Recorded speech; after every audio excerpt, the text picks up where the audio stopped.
Since radioactive atoms gave off either positively charged particles or negatively charged particles, it seemed reasonable to assume that atoms generally were made up of both types of electricity. Furthermore, since the atoms in matter generally carried no charge at all, the normal neutral atom must be made up of equal quantities of positive charge and negative charge. It turned out that only radioactive atoms, such as those of uranium and thorium, gave off positively charged alpha particles. Many atoms, however, that were not radioactive could be made to give off electrons. In 1899, Thomson showed that certain perfectly normal metals with no trace of radioactivity gave off electrons when exposed to ultraviolet light. This is called the photoelectric effect.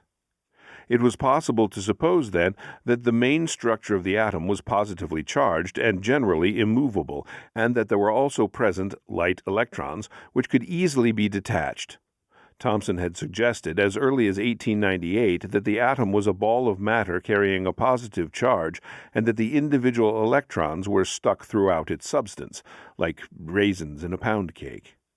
If something like the Thomson view were correct, then the number of electrons, each with 1 unit of negative electricity, would depend on the total size of the positive charge carried by the atom.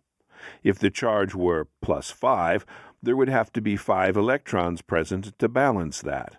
The total charge would then be 0, and the atom as a whole would be electrically neutral.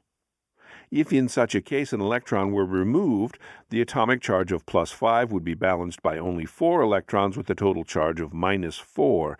In that case, the net charge of the atom as a whole would be plus 1. On the other hand, if an extra electron were forced into the atom, the charge of plus 5 would be balanced by 6 electrons with a total charge of minus 6, and the net charge of the atom as a whole would be minus 1. Such electrically charged atoms were called ions, and their existence has been suspected since Faraday's day.